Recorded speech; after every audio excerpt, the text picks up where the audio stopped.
일단 광다이오드 이거 설명을 잠깐 안 했었죠. 그래서 빠르게 설명을 하고 넘어갈 텐데 일단 광다이오드는 이거랑 반대되는 게 우리가 일전 시간에 배웠던 발광다이오드예요. 다이오드라고 생각을 해주시면 되고 이 내용을 잠깐 오른쪽에 정리를 한번만 합시다. 일단 우리가 발광다이오드에 대해서 배웠던 기억이 있죠? 네. 발광다이오드 무슨 반도체하고 무슨 반도체를 접합시키는 거죠? P형하고 N형 반도체를 접합을 시키죠. 그죠? 그래서 간단하게 그려보면 P형과 N형을 이렇게 접합시킨 상태에서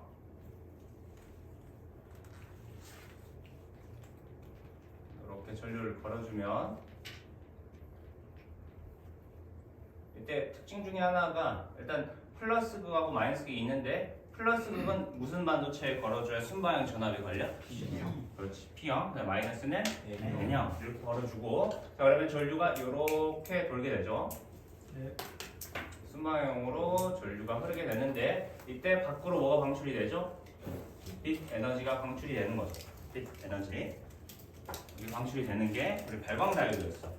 요 안의 영역을 잠깐 봐보면 원래 이제 원자가띠 영역과 원자가띠 블럭과 전도띠 블럭이 있죠. 그죠? 이렇게 두 가지 띠 영역이 있는데 순방향 전류가 흐르게 되면 어떻게 되죠? 전도띠 영역에 있던 전자들이 어디로 내려와? 원자가띠로 내려오죠. 밑으로. 그리고 이 띠 간격에 해당하는 에너지를 밖으로 뭐 하는 거죠? 방출하는 거죠. 방출이 진행이 된다. 요만큼이 이제 띠 간격이었죠. 그리고 물질의 종류에 따라서 띠 간격이 다 다르잖아.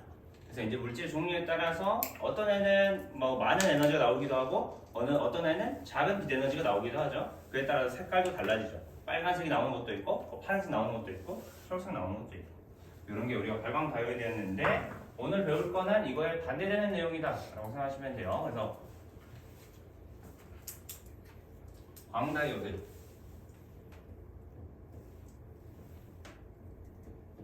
자, 광다이오드는 똑같이 P형 반도체와 N형 반도체를 사용을 하는데 이때는 이 다이오드가 마치 전지의 역할을 하게끔 설정이 되어 있어요. 전지 대신에 이렇게 전구를 하나 걸어줍시다. 전류가 흐르는지 확인하기 위해서. 자, 이때 외부에서 내가 여기다가 빛 에너지를 때려주는 거죠. 빛을 때려주면 빛에 의해서 광전 효과가 나타나요. 광전 효과가 나타나면서 전자들이 방출이 되겠죠. 여기 나온 전자를 광전자라고 부르는데 그 전자들이 어디로 넘어가냐? N형 반도체 쪽으로 넘어갈 거예요. 자, 그리고 N형 반도체 전자들이 마구 쌓이게 돼요. 이게 도선이 연결이 안 돼 있다면요. 안 돼 있는 상황이라면 이게 막 쌓여. 잘 쌓인 상태에서 내가 여기를 걸어주는 거죠. 스위치를 연결을 시켜줘요. 스위치를 연결해주면 농도차에 의해서 전자들이 이동을 하겠죠. 여기는 전자가 다량 있고 여기는 전자가 부족하니까 전자가 어디서 어디로 이동하겠죠? N에서 P로 이렇게 전자 이동이 일어나는 거예요. 전자가 N에서 P 쪽으로 싹 이동을 하게 돼요. 자, 그러면 우리는 전류의 방향이 어디서 어디로 흐른다라고 해석을 하죠. 이렇게 되면 그렇지. P에서 N 쪽으로 전류가 흐른다라고 해석을 하는 거죠. 전류는 전자 이동의 반대 방향이니까 이렇게 전류가 흐르게 되고요. 그리고 이에 따라서 우리가 광다이오드에서는 이 P형 반도체를 전류가 나가는 극이라고 해석할 수가 있어요. 전류가 나가는 극은 플러스 극이야, 마이너스 극이야? 플러스. 플러스 극이겠죠. 플러스 극. 얘를 플러스 극처럼 해석이 가능하고 N형 반도체는 이 전류가 받는 곳이야. 전류를 받는 곳. 그래서 무슨 극처럼 해석할 수 있어? 마이너스 극처럼 해석할 수 있다라고 생각하시면 돼요. 이렇게 할 수 있겠니? 그래서 우리가 광전 효과 할 때 광다이오드를 배우고 있는 거고 여기서는 이런 상황이 되겠죠. 원래 원자가띠에는 다량의 전자들이 있잖아. 여기 있던 전자들이 이번에는 전도띠 영역으로 넘어가는 거죠. 외부에서 빛 에너지가 들어오니까 B간격만큼의 에너지를 받아서 위로 점핑하는 거예요. 이렇게 점핑하는 게 광도요드다 라고 생각을 해주시면 돼요. 여기까지 할 수 있겠니? 그리고 왼쪽에 그림에도 잘 설명이 돼 있지만 이렇게 돼 있다. P형 반도체하고 N형 반도체가 있는데 빛 에너지를 받으면 여기 접합면의 전자들이 위쪽으로 점핑을 한다는 거예요. 어디 쪽으로 점핑을 하는 거죠? N형 반도체 쪽으로 지금 점핑을 하고 있죠. 그죠? 그래서 전지를 만드는 거예요. 다이오드. 광다이오드. 전지를 만들고 있는 거예요. 빛에 의해서 이렇게 전지를 만들고 이 상태에서 도선을 연결해주면 그때부터 뭐가 흐르는 거야? 전류가 흐르는 거예요. 그때부터 전자가 이쪽에서 팡 하고 쏟아지니까 전류는 반대로 이렇게 흐르는 것처럼 해석을 해주시면 돼요. 여기까지 할 수 있겠니? 이게 광다이오드라고 생각해 주시면 되고, 그리고 우리가 이러한 광다이오드를 이용해서 만든 장치가 이때 뭐 전화결합 소자 또는 뭐 디지털 카메라 이런 거를 만들었다라고 생각할 수가 있어요. 자, 그랬을 때 우리가 이런 전화결합 소자를 CCD라고 불러요. CCD. 여기 나오잖아. 전화결합 소자. 전화결합 소자예요. 이제 차지 커플드 디바이스 뭐 이런 거거든요. 차지 전하가 커플링된 결합된 뭐 디바이스 장치다 뭐 아니 그런 거겠죠? 네, CCD다라고 생각하시면 되고, 자 그랬을 때 일단 CCD의 구조는 여기 밑줄 빛을 모으는 뭐가 있다? 마이크로 렌즈가 있다. 빛이 들어와요. 빛이 들어온 다음에 이 색을 분리하는 색 필터가 있어요. 얘는 이제 색깔을 구분하는 거죠. 색 필터를 이용해서. 그리고 그 다음에는 규칙적으로 배열된 광 다이오드로 구성이 되어 있어요. 그래서 이제 크게 세 가지라고 생각하시면 되는데, 자 이때 이 색 필터는 당연히 뭘 구분하기 위해서 만들어진 거겠어요? 색을 구분하는 거죠. 색 필터는 색을 구분하고, 자 이 광 다이오드는 무슨 역할을 하냐? 우리가 광전용과에서 배웠지만 광전자 수가 많이 방출이 돼요. 광전자 수가 많아지면 전류의 세기가 같이 어떻게 되죠? 커지는 효과가 있죠. 왜 그렇게 되는 거야? 처음부터 빛의 세기가 크게 들어왔기 때문에 전자들이 많이 방출됐고, 즉 광자수가 많아서 전자들이 많이 방출됐고, 그래서 전류가 세지는 거잖아. 이 광다이오드에서는 전류를 해석해요. 전류가 세면 셀수록 빛의 세기가 센 거야? 작은 거야? 센 거다라고 확인할 수가 있죠. 그래서 전류가 세게 흐르는 영역은 밝은 곳이구나 라고 판단할 수 있어요. 즉 이 광다이오드를 통해서 우리는 명암을 구분한다 라고 생각하시면 돼요. 어둡고 밝음을 구분한다. 그래서 이 두 가지로 구성된 게 우리 디지털 카메라다 라고 생각하시면 되고, 그리고 그 내부에 들어있는 전화 결합 소자는 이런 형식으로 조금 나와 있어요. 좀 자세히 한번 살펴봅시다. 자 밑으로 내려가시면 이 CCD에 대해 조금 더 자세하게 나와 있는데, 아까 위에서 봤던 전화 결합 소자 보이죠? 오케이? CCD 그 내부가 이렇게 생겼다는 거예요. 이렇게 왜 생겨 먹었냐에 대해 생각을 해봐야 되는데,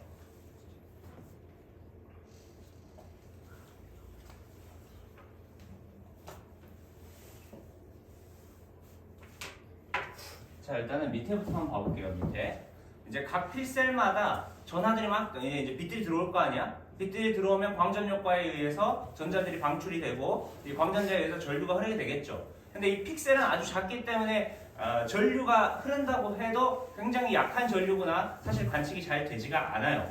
그러니까 아주 작은 빛들은 잘 관측이 돼 안 돼? 안 되기 때문에 우리는 뭘 하냐면 여러 가지 픽셀 영역을 놔두고 이 범위 안에 빛이 얼만큼 세게 들어온지를 확인하는 거야. 그래야 전체 전류를 찾아서 이 정도면 우리가 유의미한 빛의 세기구나 라고 판단할 수가 있는 거죠. 그러니까 무슨 말인지 알겠니? 그래서 우리는 뭘 만드냐? 이런 장치를 만들어요. 뭘 만드는 거야? 전하량을 측정하는 장치인데, 이 전자들을 오른쪽으로 막 이동을 시켜요. 그래서 결과적으로 뭐 하지? 여기 이 영역에 들어온 전자량이 최대 얼마인지, 즉 전류 세기가 최대 얼마인지 이걸 확인하는 거야. 무슨 말인지 알겠나? 원래는 너무 작은 전류 세기가 흐르기 때문에 얘네들을 모아서 굉장히 큰 전류 세기를 만든다는 거죠. 그래서 측정값의 유의미한 양을 우리가 찾아낼 거다라고 생각을 하시면 되고요. 이렇게 전자를 오른쪽으로 막 이동시키고 있는데 이걸 어떻게 하냐에 대해서 위에 나와 있어요. 굉장히 간단한 내용인데, 봐. 자 지금 예를 들어서 여기에 전자들이 모여 있어요. 여기서 광전 효과가 나타난 거야. 자 그 다음에 지금 여기에 플러스 전압을 걸어놨다가 그 옆에 C 영역에도 플러스 전압을 하나 걸어줘요. 그럼 여기 4개의 전자가 두 개로 분포하게 되죠. 균등하게 퍼져나갈 거예요. 플러스 전압에 의해서. 자, 그 다음에 다시 여기 전압을 꺼줘요. 전압을 꺼주면 어떻게 되겠죠? 여기 플러스 전압 쪽으로 다시 전자들이 이동을 하겠죠. 그래서 다시 전자들이 여기로 모이는 거예요.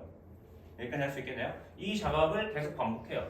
계속 반복하다 보면 어떻게 되죠? 한쪽에 전자가 다 모이는 거죠. 여기 전자가 모인 거 가지고 우리는 뭘 측정한다? 전류를 측정하는 거죠. 전류 세기를 측정하고 이 전류 세기를 이용해서 빛의 세기를 측정하는 거다. 명암을 구분하면 된다 라고 생각하시면 돼요. 할 수 있겠니? 에이, 굉장히 간단하죠? 이게 우리 CCD에 대한 내용이다. 기억을 해주시면 되고요. 자, 그 다음에 뒤로 넘어가서 빛의 이중설리 실험. 아, 이거 무슨 문제인데 자꾸 나와가지고 설명을 해야겠다 싶어서 설명 그냥 해버립시다. 문제 때 좀 귀찮으니까요.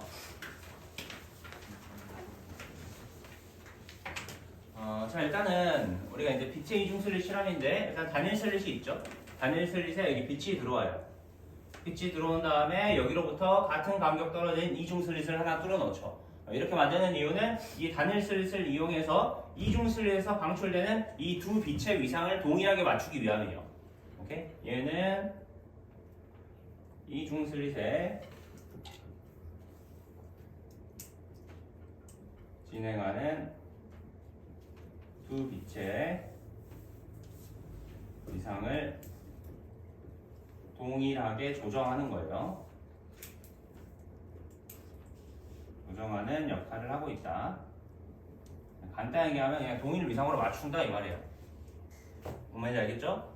같은 우리가 이제 빛이 너무 빠르니까 내가 이게 버튼 레이저를 두 개 빵 쏴요. 두 개 빵 쏴도 이게 완벽하게 동일한 시간에 똑같은 걸 쏠 수 있어 없어? 똑같은 걸 쏠 수가 거의 불가능에 가깝겠죠. 인위적으로 불가능하다는 얘기예요. 그래서 어떻게 하는 거다? 이런 물리적인 도움을 받는다는 거죠. 그래서 동일 거리에 우리가 두 슬릿을 뚫어놓고 한 빛을 쏜 다음에 그럼 이렇게 퍼져나갈 거 아니야? 그럼 여기서의 경로 여기랑 이동한 거리가 똑같은 거죠. 그럼 당연히 여기서 나온 거는 동일 위상이었으니까 여기를 여기 도달한 것도 동일 위상이다라는 거예요. 여기까지 할 수 있겠니? 이 상황을 만들어 놓고요. 자, 이제부터 두 빛이 간섭이 진행이 되겠죠. 두 빛이 퍼져나가면서 간섭이 진행이 돼서 여기로 봤을 때는 밝은 무늬, 어두운 무늬, 밝은 무늬, 어두운 무늬 이렇게 나올 거예요.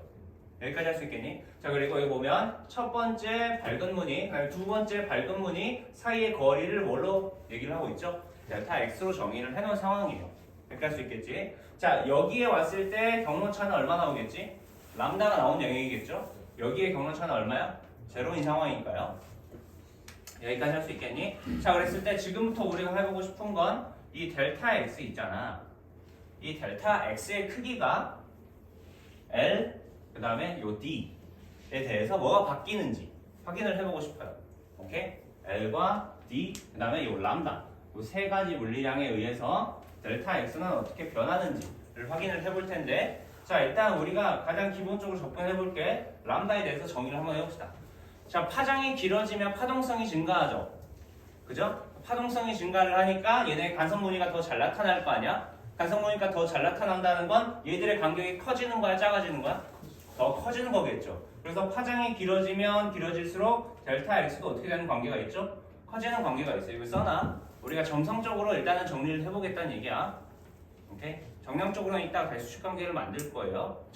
정성적으로 비교를 해보면 일단 이렇게 된다. 자, 그 다음에 두 번째. 자, 뭘로 할까요? L이 길어진다라고 가정을 해볼게요. L이 길어진다. 자, 얘들 사이의 거리가 엄청 멀어지는 거죠. 이걸 반대로 생각하면 이렇게 생각해볼까요? 자, L이 짧아진다고 가정해봐. L이 짧아져요. 이 짧아지는 걸 어떻게 생각하면 좋냐? 극소에 가깝게 짧아진다. 그냥 바로 앞에 있다라고 가정해볼게요. 바로 앞에 있으면 간섭 무늬가 나타나? 안 나타나? 안 나타나겠죠. 거의 입자성에 가깝게 나타날 거예요. 그러면 간섭 무늬가 안 나타나니까 델타 X는 어떻게 되는 거야? 작아지는 거죠. 여기까지 할 수 있겠니? 그럼 반대로 델타 X는 여기서는 커지겠다 이렇게 볼 수 있어요. L이 커지면 할 수 있겠니? 자, 그 다음에 마지막 세 번째 스몰 d에 대해 생각해 볼게요. 라지 d는 이거 전혀 연관이 있어 없어? 라지 d는 연관이 없어. 그냥 동일 위상 만드는 거고. 스몰 d에 대해 생각해 보면, 자, 예를 들어서 스몰 d가 너무 커지는 거야. 어떻게 되겠어요? 이중 슬릿 간의 간격이 엄청 무한히 멀어져요. 간섭이 일어나 안 일어나? 안 일어나겠죠. 그냥 간섭이 안 일어나고 거의 입자성에 가깝게 나올 거예요.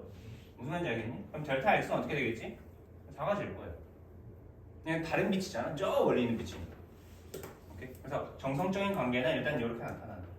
자, 그랬을 때 이걸 수식관계를 어떻게 이끌어낼지에 대해서 먼저 판단을 해볼 텐데, 자, 봐봐. 여기서 출발한 빛이 있고, 여기서 출발한 빛이 있어요. 자, 그럼 얘가 이렇게 도달하겠죠. 여기, 그다음에 이렇게 가서 여기 만났을 거예요. 선 두 개만 한번 그어보자. 이렇게 만났다. 자, 그랬을 때 우리가 경로 차이를 구하기 위해서 얘를 기준으로 수직인 선을 하나 그어볼게요. D가 있고 수직인 선을 하나 그었어요. 수직.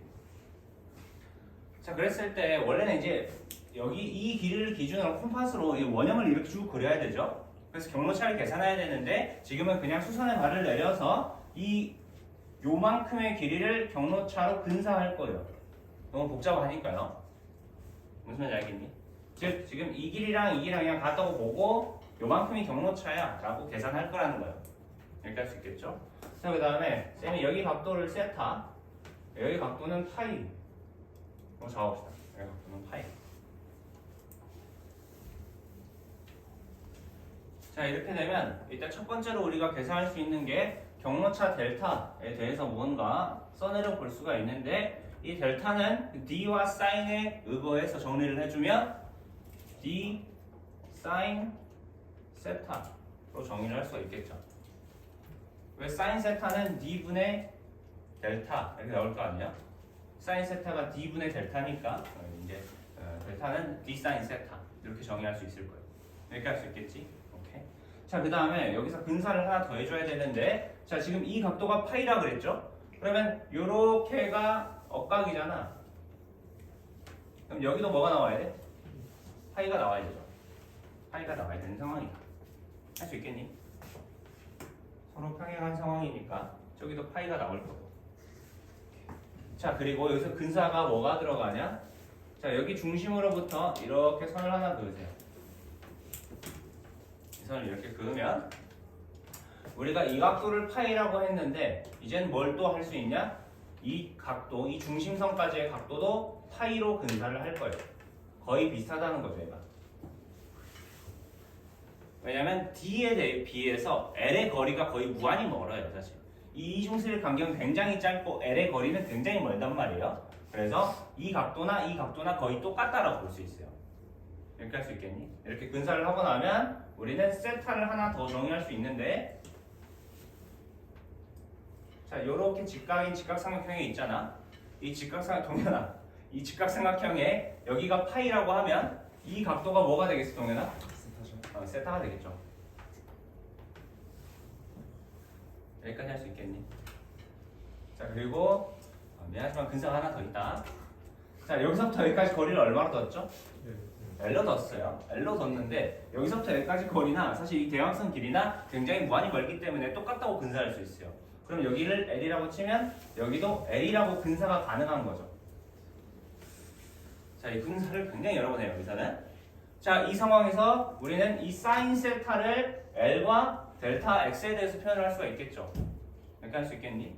지금 여기서 봐보시면 사인 세타는 어떻게 표현이 되죠? L분의 델X로 표현이 돼요. 이 델X를 묻고 싶어서 계속 근사를 진행한 거예요, 방금. 여기까지 할 수 있겠니?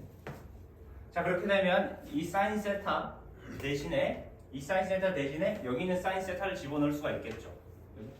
요 식이 나왔으니까 지금 사인 세타는 L분의 델X예요.